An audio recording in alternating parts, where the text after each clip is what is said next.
Everyone and welcome to Vedankul. आज हम BHU BA arts and social sciences के entrance exam के क्वेश्चन पेपर के हिंदी सेक्शन के जो 30 क्वेश्चन आए हुए थे उनके आंसर की देखेंगे और इस आंसर की एक्यूरेसी की हम 95 to 98% गारंटी लेते हैं। ये जो आंसर की है वो BHU स्टूडेंट्स के द्वारा बनाई गई है और डिस्क्रिप्शन बॉक्स में आप देख सकते हैं कि किन के द्वारा ये आंसर की बनाई गई हुई है। तो चलिए बिना देरी करते हुए हम इस आंसर की को देखते हैं और इसकी जो भी क्वेश्चंस हैं इसमें जो डिस्कस करे गए हैं और उसमें कोई भी आपको ऑब्जेक्शन हो तो आप कमेंट बॉक्स में ज़रूर बताइएगा। बट मैं आप सबको श्योर करता हूं कि जो भी डाउट्स हैं वो भी हम यहाँ पे डिस्कस करेंगे। तो चलिए बिना देरी किए हुए हम पहला क्वेश्चन देखते हैं। इन कवियों को कालक्रमानुसार बढ़ते क्रम में लगाइए जन्म वर्ष के अनुसार। तो जो इसका एग्जैक्ट आंसर होगा वो ऑप्शन ए हो जाएगा आपका। उसके बाद हम आगे चलते हैं। आपका 122वां प्रश्न है। ये जो आप अपने सेट के अकॉर्डिंग जो है वो अपना सेट कर लीजिएगा, जिस भी या बस क्वेश्चन वाइज ऐसे देख लीजिए। उसके बाद से फिर हम यहाँ पे बस क्वेश्चन वाइज डिस्कस कर रहे हैं। अब जो आपका जो भी सेट रहा हो आप अपने सेट के अकॉर्डिंग चीज़ों को देख लेंगे। इसका जो एग्जैक्ट आंसर होगा वो आपका हो जाएगा, ये आपका ऑप्शन नंबर 1 हो जाएगा। ठीक है, कथन 1 और कथन दोनों सही है। आपका 123वां प्रश्न है इस सेट के अनुसार, संसद से सड़क तक इस कविता संग्रह के रचयिता का नाम है। तो जो इसका एग्जैक्ट आंसर होगा वो क्या हो जाएगा आपका, सुदामा पांडे धूमिल जी। ठीक है, 124वां प्रश्न है, सूची 1 के साथ सूची 2 का मिलान करना है। तो इसका एग्जैक्ट आंसर हो जाएगा ऑप्शन 4। ठीक है, option 4 will be the exact answer. ठीक है, आप बीच बीच में स्क्रीनशॉट्स लेकर के भी अपना आंसर मैच कर सकते हैं कि आपने कितने क्वेश्चन सही करे हैं, कितने क्वेश्चन आपके गलत हुए हैं, आपने अटेम्प्ट नहीं करे हैं। अगला क्वेश्चन देखते हैं। निम्नांकित पुस्तकों को उनके रचनाकाल के अनुसार पहले से बाद के क्रम में जमाइए या लगाइए या अरेंज करिए। तो इसका जो एग्जैक्ट आंसर होगा ये ऑप्शन ए होगा। ठीक है, ए अखरावट आएगा पहले, फिर सुजान सागर आएगा, उसके बाद पल्लव आएगा, उसके बाद चाँद का मुंह टेढ़ा है। ठीक है, उसके बाद आते हैं 126वें प्रश्न पे और यहाँ पे हम डिस्कस करेंगे जो भी क्वेश्चन है उसके अकॉर्डिंग। सो देखिए क्वेश्चन के अकॉर्डिंग ये जो इसका एग्जैक्ट आंसर होगा वो आपका होगा ऑप्शन बी। ठीक है, यानी कि ए का जो है वो आपका 3 हो जाएगा, बी का यानी भक्ति काल का आपका एक मीरा हो जाएंगी, सी यानी रीति काल का आपका घनानंद हो जाएंगे, उसके बाद डी आधुनिक काल का आपका क्या हो जाएगा, निराला जी हो जाएंगे। ठीक है, ये आपका एग्जैक्ट मिलान होगा, आपको मिलाना है। 127वां प्रश्न है, दोहा छंद में कविता लिखने वाले कवि हैं। तो इसका जो एग्जैक्ट आंसर होगा वो आंसर 2 होगा। ठीक है, ऑप्शन बी, केवल बी और डी यानी कि तुलसीदास और बिहारी जी कवि रहे हैं। ठीक है, आइए आगे चलते हैं। जायसी की कृति है, बहुत ही आसान सा प्रश्न था, आप सब ने सही किया होगा मैं मान के चलता हूँ। जिन लोगों ने थोड़ी बहुत तैयारी की होगी तो पद्मावत जो है इनका एग्जैक्ट आंसर होगा। आगे चलते हैं। अनामिका किस कवि की रचना है। तो अनामिका जो है वो किस कवि की रचना है, बहुत ही फेमस रचना है, आप सबको पता भी होगा। तो इसका एग्जैक्ट आंसर होगा सूर्यकांत त्रिपाठी निराला जी की है। 130वां प्रश्न है, लाली मेरे लाल की जीत देखूं तित लाल, लाली देखन मैं चली मैं भी हो गई लाल। ठीक है, अब इसका जो एग्जैक्ट आंसर है वो क्या होगा, तो ये कवि कबीरदास जी की रचना है। ठीक है, कबीरदास जी की ये रचना है। रंगभूमि का केंद्रीय पात्र है, बहुत बेहतर क्वेश्चन था। रंगभूमि आप सबको पता होगा कि ये जो उपन्यास है वो प्रेमचंद जी की है, लेकिन आपसे ये पूछा है कि केंद्रीय पात्र कौन है। तो इसका जो एग्जैक्ट आंसर होगा वो होगा आपका सूरदास जी। ठीक है, आगे चलते हैं। कौन सा प्रेमचंद का उपन्यास नहीं है। तो इसका जो एग्जैक्ट आंसर होगा वो परख। ठीक है, परख जो है वो प्रेमचंद जी का उपन्यास नहीं है। बाकी जो उपन्यास यहाँ पे दिख रहे हैं, सेवा सदन, कर्मभूमि, गबन, ये सारे जो हैं उपन्यास ये प्रेमचंद जी के हैं। आइए आगे चलते हैं। 133वां प्रश्न है, अगर आपको कोई भी दिक्कत हो रही हो तो आप इनके एग्जैक्ट आंसर का स्क्रीनशॉट लेकर के मैच कर सकते हैं। आइए आगे चलते हैं। 133वां प्रश्न है, सूची 1 का सूची 2 से मिलान करना है और वृंदावन लाल वर्मा जी, अज्ञेय, प्रेमचंद, यशपाल जी और इनकी रचनाएं एक तरफ दी हुई हैं। तो इसका जो एग्जैक्ट आंसर होगा 133वें प्रश्न का वो ऑप्शन बी होगा। ठीक है, यानी कि वृंदावन लाल वर्मा जी का मृगनयनी है, बी का 4 यानी कि अज्ञेय जी का नदी के द्वीप हैं, प्रेमचंद जी का आपका गोदान है, यशपाल जी का क्या है आपका दिव्या है। ठीक है, ऐसे आपको मिलाना है, अरेंज करना है। मानसरोवर किस कहानीकार की कहानियों का संग्रह है। तो यह किस कहानीकार का जो है कहानियों का संग्रह है। तो इसका जो एग्जैक्ट आंसर हो जाएगा वो प्रेमचंद जी का है। ठीक है, किसका है ये प्रेमचंद्र जी का है, किसी और का नहीं। आइए आगे चलते हैं। भीष्म साहनी का कहानी संग्रह कौन सा है? हमसे भीष्म शाहनी जी का कहानी संग्रह का नाम पूछा जा रहा है, तो इसका जो एग्जैक्ट आंसर होगा वो भाग्य रेखा होगा।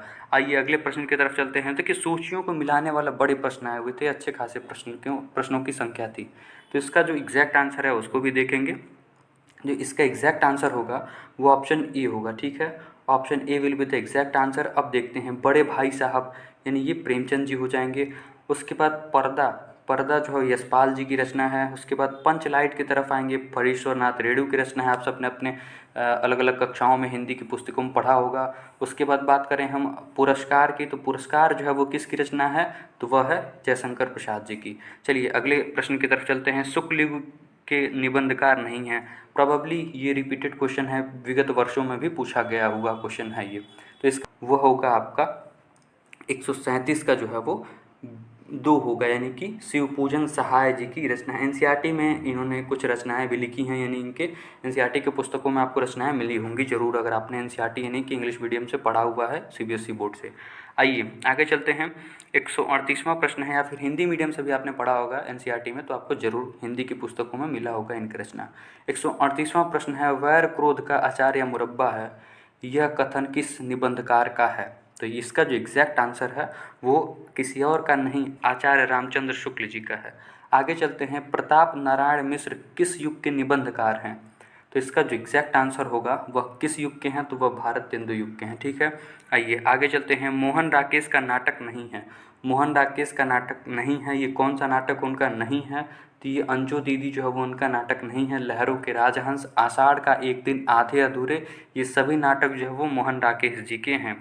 आइए आगे चलते हैं। देखिए फिर से सूचियों का मिलान करने वाला प्रश्न आ गया है, यानी सूचियों का मिलान करने वाला प्रश्न आया है, तो इसका कहीं न कहीं मतलब ये है कि अगर आप कम्प्रिहेंसिवली पढ़े होंगे, समग्र रूप से पढ़े होंगे, तो आपका क्वेश्चन जरूर सही हुआ होगा।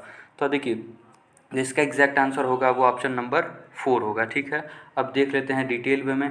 ई यानी कि भारतेंदु हरिश्चंद्र जी का क्या है? वैदिकी हिंसा न हिंसा न भवती, ठीक है। उसके बाद से फिर जयशंकर प्रसाद जी की ध्रुव स्वामिनी हो जाएगा। मोहन राकेश का क्या हो जाएगा? आषाढ़ का एक दिन। जगदीश चंद्र माथुर का क्या हो जाएगा? पहला राजा, ठीक है। एग्जैक्ट आंसर हो गया आपका 4। कोणार्क किसका नाटक है?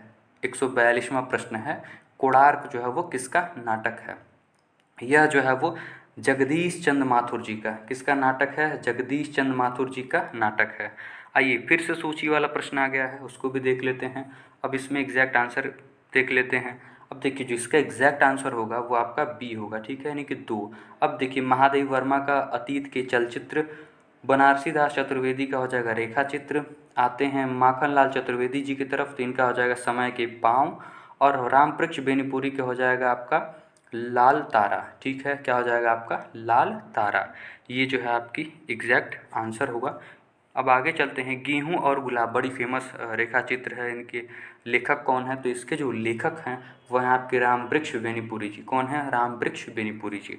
आइए आगे चलते हैं। राहुल सांकृत्यायन की संस्मरण कृति है, तो इसका जो एग्जैक्ट आंसर होगा वह क्या होगा? बचपन की स्मृतियाँ, ठीक है। बचपन की स्मृतियाँ जो है वो इनकी संस्मरण कृति है।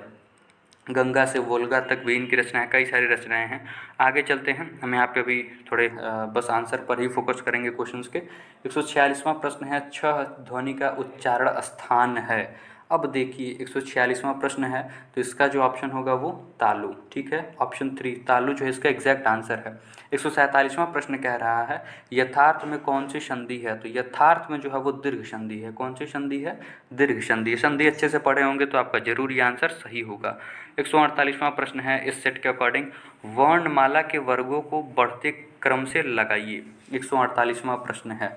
तो देखिए इसका जो एग्जैक्ट आंसर होगा, अब देखिए एग्जैक्ट आंसर इसमें मिल नहीं रहा है, तो ये हमारे लिए डाउटफुल प्रश्न है, ठीक है। ये प्रश्न कहीं ना कहीं गलत है। अब यहाँ पे देखिए वर्गों को बढ़ता, 6 वर्ग होता है कि नहीं होता है, इस पर डाउट है। पहली चीज़ तो ये है, तो कहीं ना कहीं ये क्वेश्चन डाउट है। अगर आपको कुछ भी लगता हो तो आप ज़रूर कमेंट बॉक्स में लिख के बताएंगे। आइए एक चीज़ और भी है कि यहाँ पे दीर्घ संधि हम मान के चल रहे हैं, और दीर्घ संधि इसका सही उत्तर होगा। और हम आगे चलेंगे। देखिए 149वां प्रश्न, फिर से सूची मिलाना है, और सूची जो मिलाएंगे तो इसका जो 4th ऑप्शन है वो एग्जैक्ट आंसर है। अब देखिए इसका वो भी देख लेते हैं। देखिए पीताम्बर का जो है वो बहुब्रीहि समास हो जाएगा। पाप पुण्य का क्या हो जाएगा, द्वंद्व समास हो जाएगा। शुभागमन का क्या हो जाएगा आपका, तो शुभागमन का हो जाएगा कर्मधारय।